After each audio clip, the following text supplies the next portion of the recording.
Okay. Yeah, okay. Good evening, everyone. My name is Mike Piers. I'm the project manager for TY Lynn for the Faith Home Road Garner Road Expressway project for Stanislaus County. And I want to welcome you to the second public meeting for this project. And I want to tell you who we're joined by today on the project team. Of course, Chris Brady, who is a deputy director in the Department of Public Works. These are all speakers today. We'll try to keep it brief, but we will get some information to you. Bob Fish, who is our Sacramento unit manager for TY Lynn, but also the bridge engineering lead for the project. Jeff Little with SWCA Environmental, who is the environmental lead on the project. Kim Anderson from Regional Government Services, who is the outreach lead on the project. And David Stanek from Fair and Piers, who is the traffic engineer consultant. Sure. No worries. Then we'll have a brief project description, a discussion of the purpose and need for this project for the county, some traffic issues relative to the project schedule, project costs and funding, a little bit of talk about the design basis and some key elements of the project. The bridge design at about a 30,000 foot level, and then environmental issues and impacts. And then we're going to turn it over to Kim Anderson, and we're going to talk questions and comments from everyone who's come to provide comments or ask questions. So I'm going to turn it over to Kim. Kim is going to chat through the Kim, I can't go to the next slide, unfortunately. Okay. All right. I don't know why that's not working for you, Mike. Try your arrows. There we go. Okay. It's all yours. Go. All right. Thank you. Sorry about that. Yeah, thank you. And welcome everybody. Before we get started on this particular slide, I do want to say that if somebody that is on the presentation tonight would like interpretation in Spanish, if you look at the bottom of your screen, you'll see it says interpretation and there's a little globe. If you click on that and then click that you would like to hear this in Spanish, it will be down there for you in just a moment. And if our interpreter, Tanya, could you go ahead and repeat that, please, in Spanish? Yes, of course.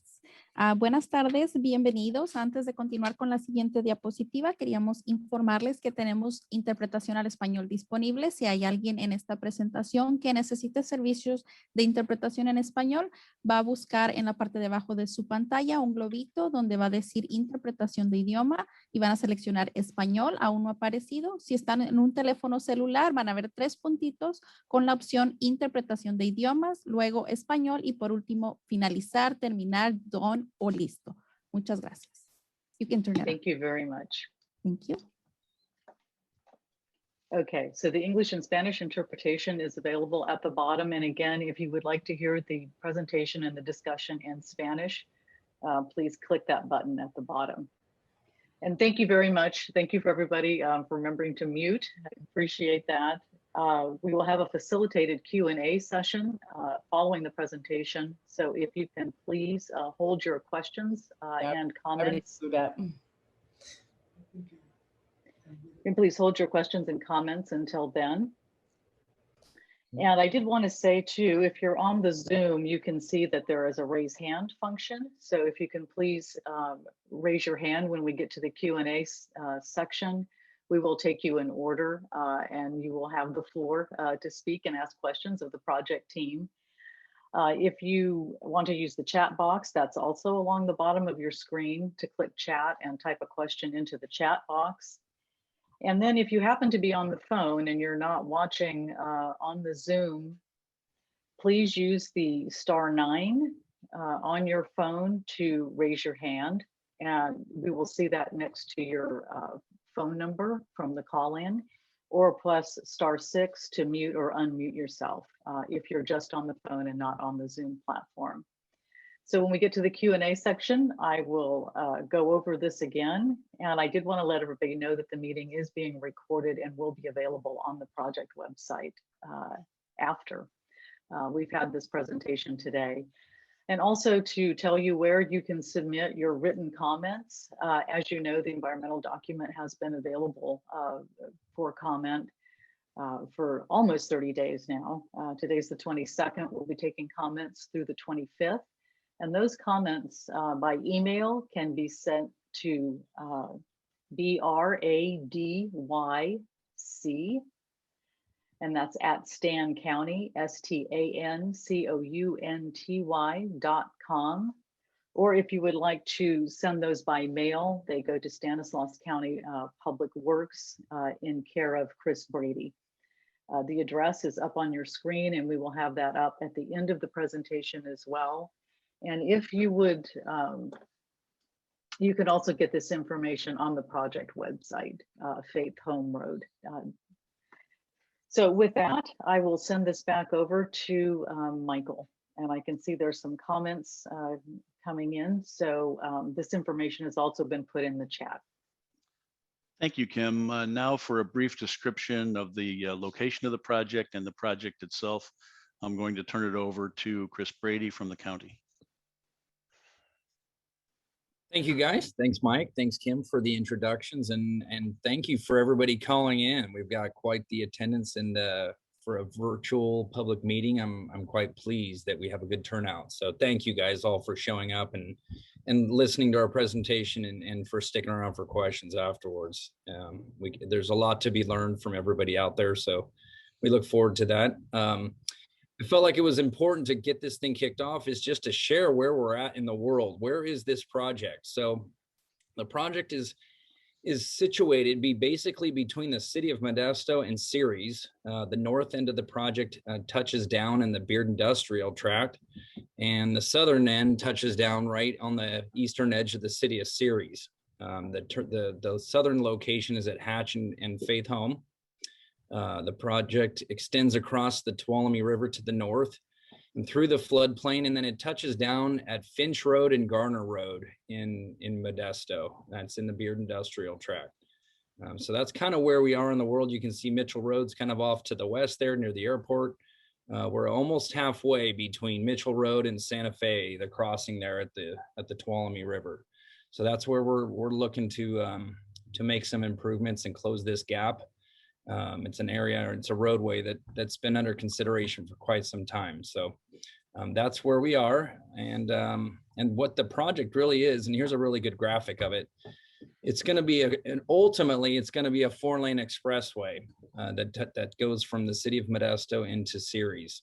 The first phase of the project that will get constructed, which it's going to be phased. The construction is going to have to be phased at some point. We won't be able to afford to probably build the ultimate improvements day one, but the initial improvement will be a 2-lane expressway that'll extend from Modesto to Ceres.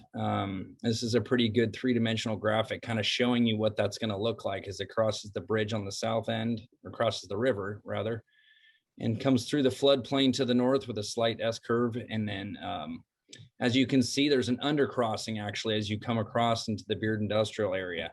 And what that is there's a rail yard on the southern end of the Beard Industrial Tract. That's the M&ET rail yard. And we need to get underneath their tracks in order to get back up to the local road at Finch and Gardner. So there's going to be a rail bridge grade separation there on the southern end of the Beard Industrial Tract. And yeah, so it's a gap closure of about 1 mile. And again, in the initial phase of this project, the first improvements you would see on this thing would be a 2-lane expressway. We are planning to build the ultimate improvements, the 4-lane improvements at the intersections on either end. We don't want to come back and revisit those intersections. So when we do end up delivering the first phase of this project, the intersection at Finch and Garner on the north and Faith Home and Hatch on the south, those will be the ultimate sized intersections at that point. And then the roads will narrow down, and we'll cross the river, the Tuolumne River, on a 2-lane bridge, but the bridge will be designed in a fashion where the bridge can be widened in the future. We won't have to go and build new foundations or anything like that. We'll build foundations with the understanding that the bridge will be widened in the future to take an additional lane. So yeah, that's kind of the project description and in the location of where we're talking about making these improvements. And I'll kind of give it back to Mike to kind of go through some purpose and need.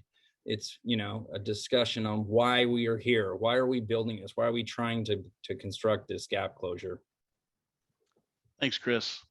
You know, really the purpose and need, there's four major points that you need to take away from this. It's really the closure of a regional gap, a regional transportation gap between 132 and 99, movement of freight movement throughout the corridor in a more efficient way, fixing inefficient traffic operations in that area, and then also relieving congestion. That's basically the 4 points whittled down to their basics. I probably, Kim, you may want me to read these for the interpretation. Yes, that would be very, very Okay, good. And we so will put them up on the website, interpreted as well. Certainly. So in terms of the purpose, the first bullet point is close a regional transportation gap between SR 132 and SR 99 and between the cities of Modesto and Ceres. The bullet point number 2 is create efficient freight goods movement corridor. And number 3, provide new Tuolumne River crossing above Q200. And Q200 is just a storm event which has a 1 in 200 chance of occurring any given year. So about a 5% chance, or a 0.5% chance rather. In terms of the need, correct an existing regional transportation gap between SR 132 and SR 99, which results in inefficient traffic operations now between SR 132 and SR 99. Relieve traffic congestion and improve intra-regional and inter-regional operations and circulation. At this point, there's an awful lot there relative to traffic. I'm going to turn it over to Dave Stanek from Fair and Piers, who will cover some of the traffic issues. Yes, thanks, Mike. Good evening, everyone. So a couple of years back, we went and started our traffic analysis by going out and collecting traffic volume data in the study area. And the graphic here is just showing some of the daily volumes on local area roadways. We looked at primarily the parallel corridors, which are Mitchell Road, North-South corridor, and Santa Fe Avenue, also another north-south corridor on either end of the project, proposed project location. And we also looked at a lot of east-west corridors, starting with Highway 132 or Yosemite Boulevard, and Finch Road, Hatch Road, and other major corridors in the study area. And not only did we look at daily volumes, we also looked at peak hour conditions. And what we found was a lot of congestion at Mitchell Road intersections. There's a lot of demand for travel between the cities of Modesto and Ceres, as well as overall daily traffic, particularly because of the airport and because of the addition of the adjacent industrial areas. They have a lot of demand trying to get to and from regional corridors like Highway 99 and Highway 132. And so what we found was a lot of, again, some additional delays, primarily during peak hour conditions. So in the next slide, we've got kind of a summary of the benefits of the project. Again, we looked at how planned growth will happen in the corridor and the effect of this new connection between Garner Road and Faith Home Road. And what this project serves, as mentioned previously, is it fills in a gap, and it connects those destinations, the east sides of both Modesto and Ceres. Primarily, it reduces out of direction travel. So a lot of traffic that's, say, for example, in the industrial area to the north needs to travel first to the west to get to Mitchell Road, then south, and then travel east again to get to Faith Home and continue south towards Highway 99, or stays on Mitchell Road, which leads to high volumes and high travel times for Mitchell Road. But with this new connection, we can reduce those travel times, and really we're able to create a more efficient network. This new connection will shorten trip lengths and therefore reduce the overall amount of travel in the study area. Back to you, Mike. Perfect. Thank you, David. So let's talk about key milestones for the project approval and environmental document. You can see the first 5 or 6 bullet points in terms of the age of the project going back to about the early parts of 2017. And of course, now we're at the second public meeting here on the 22nd of June after a year of our COVID work from home issues.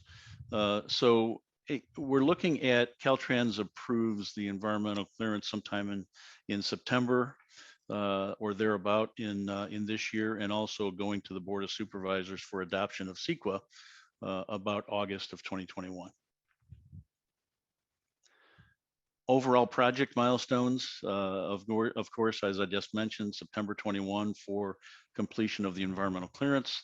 Plan specifications and estimates, which is what the PS&E stands for design and right-of-way, would start sometime in calendar year 2022. And then the start of construction for the 2-lane expressway would be approximately 2025. And that is funding dependent at this point in time. Chris, any comments relative to any of those? No, I think you hit the nail on the head. Okay, let's talk about costs for a second. The approximate construction cost for the project is estimated at $72 million. Now you have to understand that this level of the project at this phase for project approval and environmental document clearance is about 30% design. So that number will change. It's almost guaranteed that number will change, and it will become a finer point of an estimate as we move forward in the project toward final design and then the beginnings of construction. I think it's safe to say that with the environment we're in right now, that the price would go up, but you know, it is at this point $72 million. The project is only currently funded through this phase. Development fee funds would be used for the final design in 2022. And then funding must still be secured for construction out in 2025. I'll add, can I say a couple words there? Please. Yeah, I was just going to add, we are progressing in 2022, as a couple slides ago. We are advancing the project to the next phase. So we're not stopping after this. We are moving into to design and ultimate right-of-way acquisition. The climate as it stands now is pretty competitive for all the local regional funds and state and federal funding for large projects like this, with the region putting a lot of emphasis and concentration and funding towards the North County corridor and the different phases of SR 132 West. This project is going to compete against those other large regional projects, which have taken kind of priority at this point. So that's why we have in there on the slide that it's kind of, we still need to secure some funding. So we're working on that. We're going to be ready. We're going to progress this project to be competitive for, you know, for funds when they become available after these other regional priorities have been met. Thanks, Chris. So let's talk about some of the key design elements. There are a few that are more major than others. The need was to elevate the expressway above the 200-year floodplain elevation. That's the Q200 I mentioned a few slides ago. And that safeguards the project from inundation for a 200-year storm. Preliminary design is for the 2-lane roadway, but it was designed such that it can be widened to a 4-lane roadway in its phase 2 configuration. And as Chris mentioned at the outset of the project, of the discussion, the ultimate 4-lane configuration is used currently at the terminal intersections, the terminals being the endpoints at Hatch and Finch Roads, and the railroad grade separation bridge as well by the M&ET rail line. One thing I was going to add too, Mike, on the first bullet point there, the 200-year flood elevation, and the reason we have specified that as a project key design element is that, as many of you probably do remember, the floods of, I believe it was 97, I think we got about a 90 to 100-year flood going on there, and Mitchell Road flooded. And so Mitchell Road was basically blocked. We couldn't get traffic through. The bridge was shut down. And we felt like it was really important that if we're going to be creating another gap closure here, another north-south corridor for emergency relief, goods movement, any kind of, especially after the floods we saw in 17, I think we've all learned that it's critical to be able to reach people, to bring, you know, public safety to people, to move critical goods. We can't be isolated. So we wanted to make sure whatever facility we built was above that 200-year flood elevation, because we're pretty certain that's, you know, the likelihood of that happening is very small, put it that way. So it doesn't mean it couldn't happen, but it's very small. And we wanted to make sure that we had a nice, reliable corridor. So I just wanted to emphasize kind of why that was important to the project. Thanks, Chris. So this is a typical 2-lane section through the current design with 12-foot travel lanes, and it's something that you can take a look at in the document and study at your leisure. There is the typical 2% gradient for drainage from the center line of the roadway, and here's a graphic of what or image of what the southbound lane would look like going under the M&ET overpass for the rail facility. At this point, I'm going to turn it over to Bob Fish, who probably now will talk to you for about an hour and a half relative to the bridge design, because he loves that. And if you can hang in there with him, maybe he'll make it a little shorter for us. But Bob, take it away. Sorry about that, I was on mute. Hey, Mike, so I can get my full hour and a half in, can you back up one slide, please? He is just joking, folks. I'll make this pretty quick. So for the structures, this was an interesting project. With any project we start out with, we want to look at the parameters that constrain us.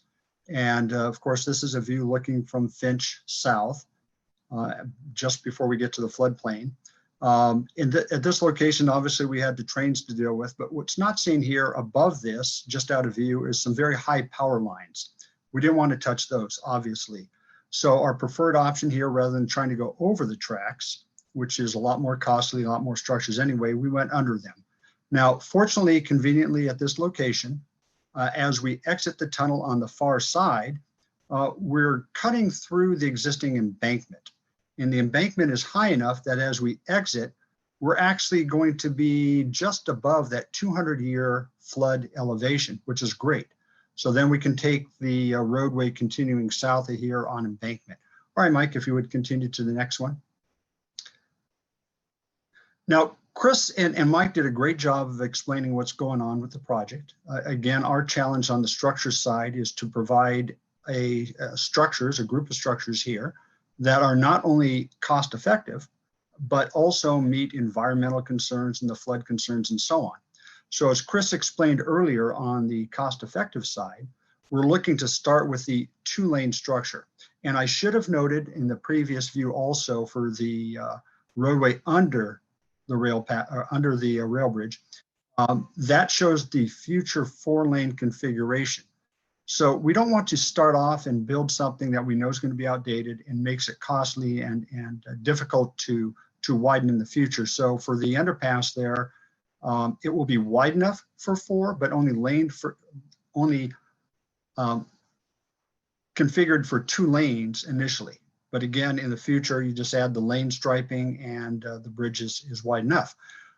Over the Tuolumne River is more difficult. So we will have our foundations designed and set such that in the future, as shown in the small view there and the second view in the bottom, we can come in and just add the lanes on each side, add the bridge on each side without having to go through the cost and the environmental difficulty and impact of having to get back in the river and build more foundation. Next slide, please. Now here's a nice view, a nice rendering, looking from the river to the north back towards that rail bridge. And what you see here is kind of a slender design. We like to make our bridges aesthetic, but also cost effective. So in the foreground here is the main river bridge. And as we head over the floodplain, we get into shorter spans. And then even further up before we get to the embankment, we get into shorter spans again. Again, this is just cost effectiveness, but we had to have the a length of bridge in order to allow the flood flow to pass without any concern for the bridge itself. And that kind of dictated the length of the bridge before we get to embankment. Next slide, please. This is a nice view from the river. This is what you would see at the ground level, obviously. And the bridge is configured and designed so we have additional strength at the supports, which makes sense, right? So it's a little thicker and then it thins down at the center. This is not only cost effective because we have a lighter bridge now to support, but it's also a little aesthetic also. So we're always looking for that, ways to incorporate a nice appealing looking bridge into the structure itself. Next slide, please. And again, just another view from the river. You can see we've got the main columns at the edge of the typical water flow of the river. It makes it easier for construction. It's less of an environmental impact. The contractor can do this without, with minimal environmental impact. And that was the decision at what drove the length of that clear span over the river. Next. Terrific, Bob. Thank you very much. I think we're back to you, Mike. Thank you. We are. I'm going to ask Jeff Little to join us to talk through environmental analysis and the environmental impacts on the project. Jeff? Thanks, Mike. So today we are presenting the Faith Home Garner Road initial study and environmental assessment. The document that is available for public review and comment has identified project environmental impacts. The county has worked to develop avoidance and minimization and mitigation measures as are appropriate. The document is a joint CEQA, which is the California Environmental Quality Act document, along with being a federal National Environmental Policy Act document. So the county has prepared a joint document, and the county is the lead for CEQA, and Caltrans is the lead for the NEPA portion of the document. Next slide. So again, we are circulating an initial study, mitigated NEGDEC, and a NEPA EA. We are in the middle of the public circulation and public comment period. We're looking for comments to be received by the end of this week. The next steps in terms of the environmental review is that we will take your comments, we'll compile, review, and address the comments within the final IS MND EA. That will be presented to the Stanislaus County Board of Supervisors for their review and approval. The public is also able to participate in the Board of Supervisors hearing. Caltrans will work towards will wind up approving the environmental assessment after the Stanislaus County Board of Supervisors completes their document. And it's not until the environmental clearance is obtained on both the state or the county side, as well as Caltrans on the federal side, can the project move forward into right-of-way and final design. Next slide. So the project has been designed to incorporate standard measures as applicable to other county bridge projects, such as best management practices and measures that are included in standard plans and specification that contractors are used to working with. When you do have the opportunity to review the ISEA itself, Chapter 3 of that document covers a wide range of topics. Most of the topics that are evaluated, we've concluded that there are no significant impacts, or that there may be some impacts, but they wind up being less than significant. There are several things that we identified, that the county has identified as requiring mitigation measures to reduce the significance of the impact to less than significant. That includes hydrology, aesthetics, as well as transportation. And then there are also mitigation measures for impacts to agricultural resources, biological resources, and hazards and hazardous materials. And so those things, those commitments are, those impacts are identified, and mitigation measures are identified to reduce those to less than significant and become a commitment of the county and funding requirements via Caltrans for the project to move forward. Next slide, yes. So based upon the findings in the document, the county has concluded that the project will not degrade the quality of the environment. The project is consistent with the county general plan and will not result in individually limited but cumulatively or collectively significant impacts. And the project will not result in substantial direct or indirect adverse impacts from noise, either due to the project construction or operation, or result in impacts to air quality, water quality, utilities, and public services. So the county has concluded that the project will not cause substantial adverse effects on human beings. And that next slide. Thanks, Jeff. Thanks, I Mike. appreciate it. I'm going to turn it back over to Kim now, and we will entertain comments and questions. Thank you, everybody, for your attention. That was brief, but to the point relative to where the project is today. And thanks for your attention, and thanks for joining us. Thank you very much. And we do have quite a few questions in the chat. I will remind you very quickly that you can submit these comments either by email or by snail mail up here on the slide that's up now. But I'm going to go ahead and start at the top of our list of questions. And the first one is from Alfred Gomes, and he asks, how will farmers have access to their farm?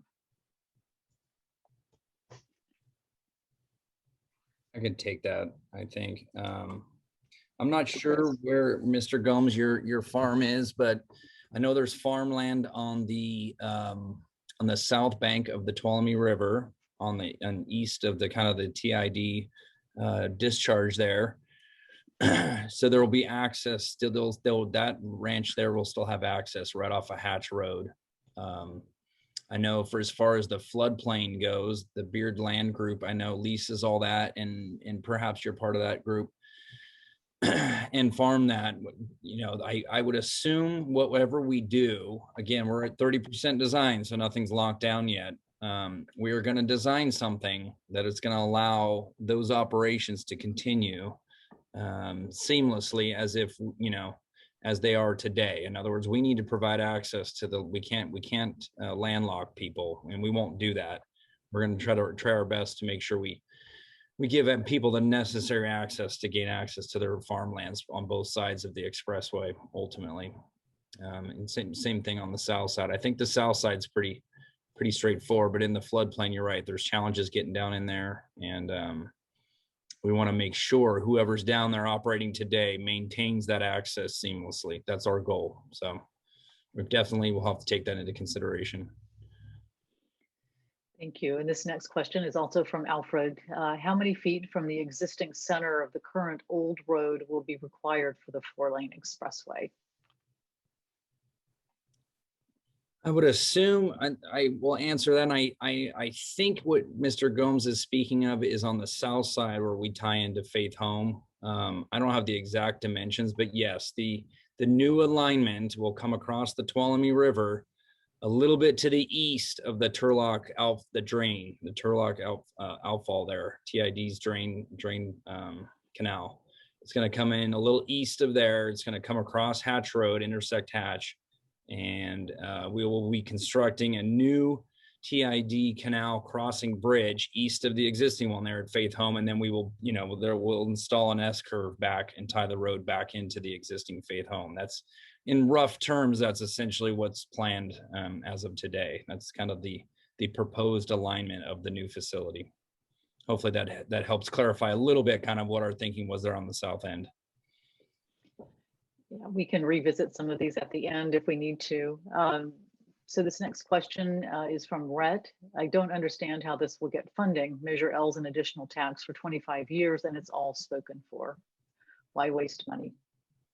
Yeah, this project has been identified in the sales tax measure as a regional project. So it's already in the sales tax measure as a project to receive funding. Now, it's not the entire amount.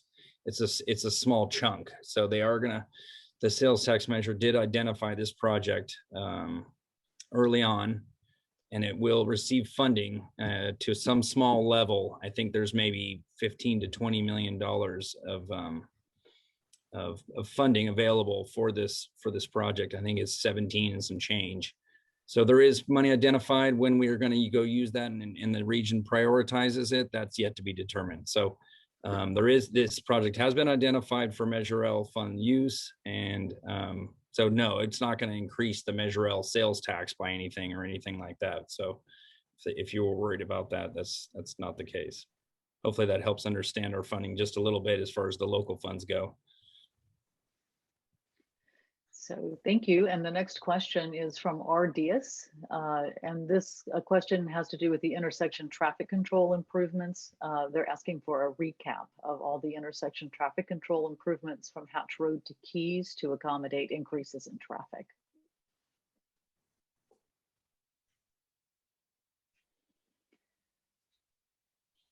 Would that be something, Fear and Peers, Chris, or would you like to answer this? David, can you handle that? Yeah, I can start there. So as part of our traffic analysis, we did include other separately planned projects that are currently in the area, so that some of the needed improvements to accommodate the additional traffic on Faith Home Road are accounted for in the analysis. But there are some locations where we did identify further improvements are needed. And they usually involve adding of additional turn lanes, sometimes additional through lanes, in order to accommodate the shift in traffic from the Mitchell Road corridor over to the Faith Home Road corridor with the project. There's a list of them in the traffic study, but I don't have, it'd probably take too long right now to go through all of those, but we can certainly provide that response to you. Yeah, very good. And that is a good note to make, that these questions will all be responded to. And you may also ask additional questions via email or regular mail. This next is more like a comment. This is also from Rhett, comment that if the region has spare money, how about improving safety of current roadways? We have some serious issues that are well known. Yeah, I'm not sure if that's a question or if it's just a statement. There are definitely safety needs here, and we are utilizing our local funds and federal HSIP funds to address safety needs throughout the county. I wouldn't say the region has spare money. With some of the bigger, larger regional projects that are getting delivered today, I don't think there's a whole lot of spare money. Hence, this project is going to sit in line and wait its turn patiently. But in the meantime, we're going to try to advance it as far as we can and be ready to go and when the time comes. The next question we have is from P. Grubb. And this is a specific question. We live on Faith Home Road between Whitmore and Service. How will this impact our home? And will there be 2 or 4 lanes in this section? Will we be able to access the expressway from our driveway? Yeah, I mean, I can partially answer it, and then maybe David Stanek can elaborate too, as well as the traffic engineer. I know there was some other questions on here regarding some intersection improvements down the Faith Home corridor, and those have been identified as needed improvements. This facility, this expressway, this gap closure doesn't work if those facilities aren't upgraded. We are aware of that.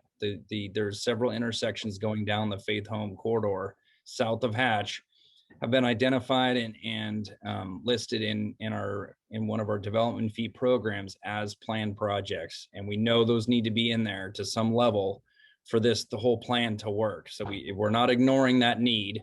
As far as your access, and I can't imagine that we're not going to be cutting you off. This as the road crosses south, I guess I should say, on south of Hatch, Faith Home's going to look real similar as it is today. It's not going to be a divided highway or anything like that. So I would assume your access is going to stay the same as it is today.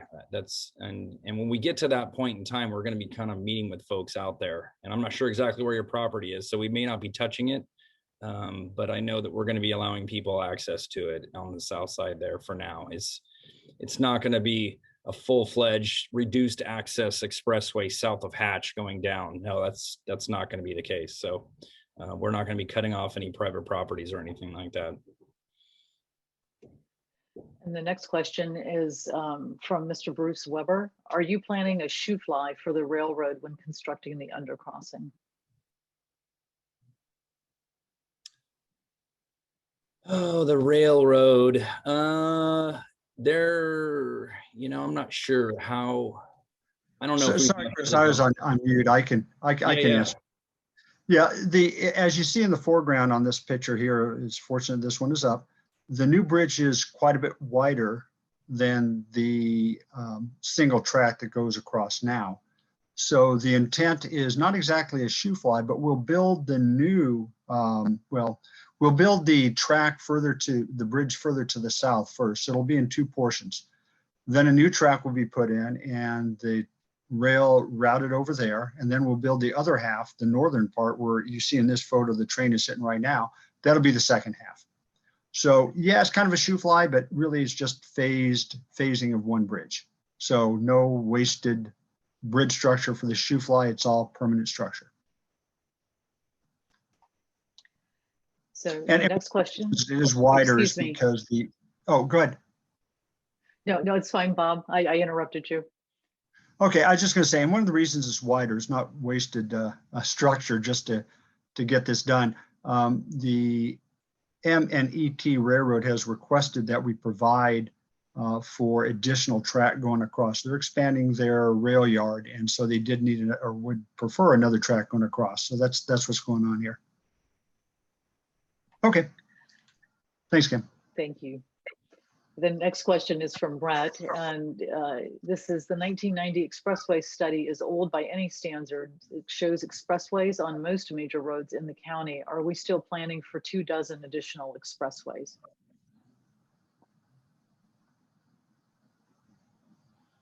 Yeah, I'm not familiar. I'd have to look at that planning document, but so I can't answer the question without looking into it. Okay, so we will come back to that question at a later time. And I did want to say, Mr. Samuel, did you have your hand up? I noticed it's down now. Did you have a question or concern you wanted to speak to? Well, I submitted it in the chat. Is that how you get That's questions? perfect. Yep, we will get to that momentarily. Okay. This question again from Rhett. How are expressways compatible with farming? Will harvest equipment be allowed on or across the expressway?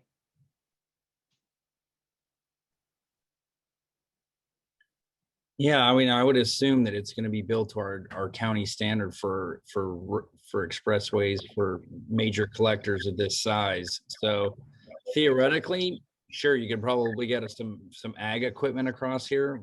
I don't know why that would be a problem.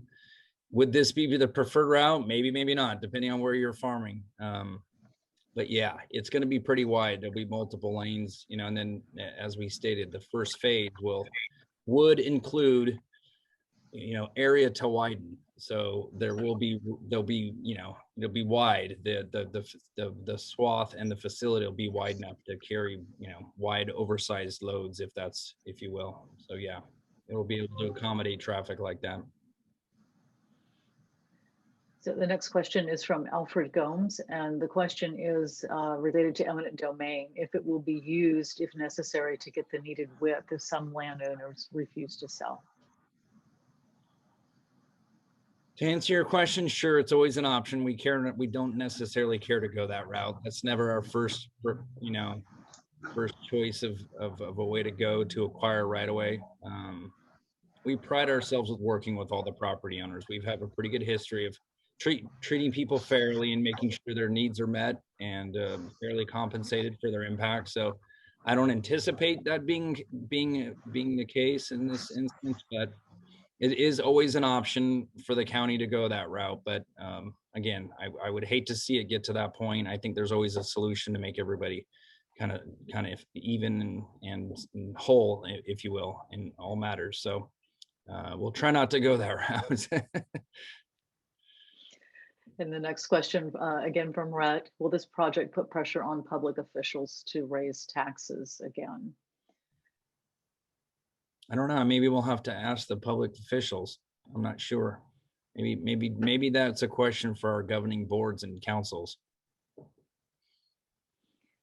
So I have a comment and a question from Denny Jackman. The comment, good job planning for the long term regarding the 200-year floodplain. Will there be agreements from the city of Ceres and Stanislaus County to not allow urbanization east of Faith Home Road? Yeah, when we were developing this project, we worked with Ceres Planning. And in fact, when the project was first scoped, I believe, and maybe Dave, you can correct me on this, but I believe Faith Homes south of Hatch was in the general plan of Ceres, was classified as a larger facility. And since that time, they've modified their general plan to something smaller. And they do not right now have any plans to urbanize east of Faith Home. Now, maybe Jeff and Dave together could elaborate if they have some other thought on that and whether that was an accurate statement. But from my understanding, that is not going to be the case. It wasn't a driving force, and they're not pushing for that in any way, shape, or form. Yes, that's right. Originally it was in the county's plan to have that as 4-lane, or the RTP, the Regional Transportation Plan, was to have that as 4-lane within the next 20 years. And then that was put down as a lower priority project. So it's not currently programmed for 4 lanes. So it would be 2 lanes. With that said, though, the city of Ceres has required that developments that go across, that abut or next to Faith Home Road are leaving right of way available for a future widening, so that we're planning, for that future expressway there. And there was a follow-on question from Mr. Jackman asking if there had been discussions regarding making the bridge a toll bridge for a term to help fund it from its users. Oh, that's clever. In fact, I think our previous public works director, Matt Machado, half jokingly said, hey, we should create a toll crossing here just to help raise money for this project. So you guys were on the same page. It's been discussed at a kind of a light level. I don't think it was taken seriously by any means, but who knows, if it becomes something that this region's not finding a priority to be a priority, I don't know. I mean, I guess we could always get creative and think about that, hey, if it's a creative way to get something funded, I think all options are on the table. And this is from Brett. This is really more of a statement. Most of Faith Home Road and all of the intersections are not compatible with increased traffic that this bridge phase 1. I'm not sure if there's a question in there. Brett, if you would like to unmute and ask this, or this will be part of the record as well. Yeah, this is Rhett. I'm unmuted. That statement was kind of cut short. I didn't get it all on there, but that road is not much of a road south of Hatch, and there's a lot of farming and residential things going on, and the intersections are quite rough. And so if this is an expressway, you're gonna start shipping a lot of traffic down there. I think you addressed this issue, though, that you're gonna have to make some improvements to some intersections for this to work. It would be nice to see that. How would I get a copy of what you're gonna do at what intersection? Yeah, Rhett, if you actually, you might want to take down my contact information and maybe I can email you some information from our traffic study. It would kind of outline what some of the improvements that are necessary at each of those intersections. And then I can even kind of share with you our program that could potentially fund those projects in the future too as well. And that is something to keep in mind for Yeah. the whole group if there's something after this meeting. Mr. Brady is excellent at fielding questions and would love to share more information with you. The next question is from Mr. George Samuel. As a resident with a backyard and bedrooms facing Faith Home, I'm concerned with noise and fume levels with my windows open as I sleep. Jeff, you want to address that? Yes. So a noise study was completed that did ambient monitoring as well as calculations for existing noise. And so the noise issues there is an increase of noise, but it's not reaching the county's threshold of significant impact. So that is documented in the CEQA NEPA document, and I would like to ask you to please go ahead and download that document and review that. And if we have any, we're happy to provide responses to those questions. Very good. This next question is again from Rhett. What is the proposed speed limit south of Hatch Road down to SR 99? If anybody knows that information offhand, otherwise I'm sure it could be answered later. Yeah, it's in our traffic operations report. I can dig it up. I don't have that at the current moment, unless Dave, off the top of your head, you kind of remember how you modeled it. I don't know. Yeah, I don't think we proposed any changes to those speed limits in the analysis. But setting of speed limits is something that the county does on the owner of the road, whether maybe it's the city, depending on who owns the road, does on a regular basis to monitor conditions. So if this new project changes conditions enough that speed limits need to be changed, that will happen as part of regular operations. North. And I did want to. Oh, sorry. Please go ahead. No, certainly. I know that north of East Whitmore, it is signposted for 55 miles an hour. We've got 2 more questions up right now, which is good. We're at 6:54. This question is from Alicia Lopez. My property is on the corner of Hatch and Faith Home. How will it be affected?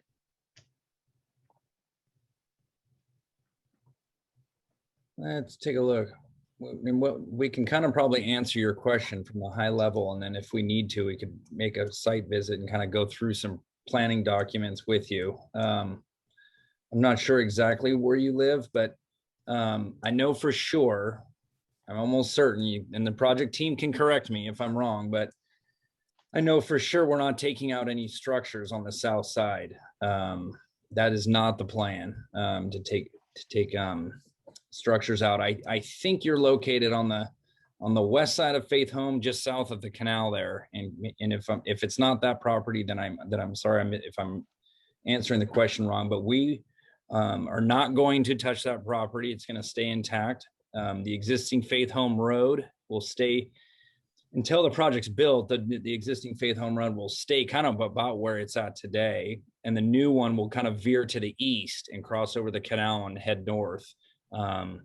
And what we have preliminarily planned is to leave that kind of existing Faith Home Road as an access road to your property, so that we're not landlocking you there. So as you come south across the canal, you can kind of peel off Faith Home and take that old kind of Faith Home Road, frontage road, back to the property there on the corner. So we haven't forgotten about you there, and we'll definitely be integrating design features to make sure you have maintained access to your property.